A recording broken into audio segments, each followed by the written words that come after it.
À 85 ans, André était ce qu'on appelle un proche aidant. Il n'y était pas préparé et il a dû s'occuper pendant 11 ans de son épouse atteinte de la maladie d'Alzheimer. J'ai eu donc 4 ans assez difficiles parce qu'il fallait tout faire, y compris la toilette, l'habillage et tout, l'entretien de la maison aussi parce qu'elle est là. Et puis après, il y a eu les 4 dernières années où j'ai eu 2 ans, j'ai eu de l'aide, parce que là, je ne pouvais plus tout seul. Il y a des solutions qui existent. Et il faut surtout que les personnes qui sont confrontées dans l'entourage d'une personne qui a ces maladies dégénératives, c'est de s'approcher de ce qui existe. Les proches de personnes handicapées, âgées ou en perte d'autonomie sont souvent dépourvus. Ils pouvaient trouver lors du forum Aidons les aidants organisé ce jeudi à la rotonde de Thaon-les-Vosges un lieu ressource.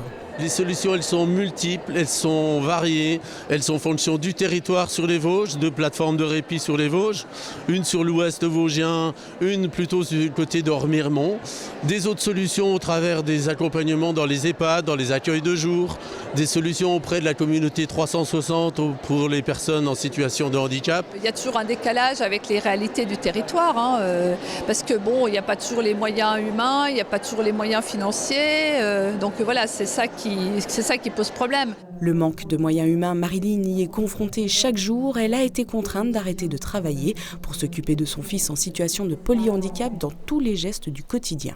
Je demande de l'aide auprès des structures, style ADMR, Adavi, Coviva. J'ai frappé à toutes les portes. Et le constat est le même, en fait, je n'ai aucune aide qui peut venir à domicile. Une fois que le personnel est formé, au bout de 2-3 mois, le constat est le même, les personnes s'en vont parce que ça ne paye pas, parce que ce n'est pas intéressant comme travail. Dans les établissements médico-sociaux, les aidants professionnels rencontrent eux aussi des difficultés au-delà de la fatigue physique. Il y a des difficultés qu'on va arriver à surmonter, d'autres plus difficiles, donc par exemple des décès qui arrivent ou des activités qui n'ont pas pu être faites et qu'on voit que le résident n'est pas bien.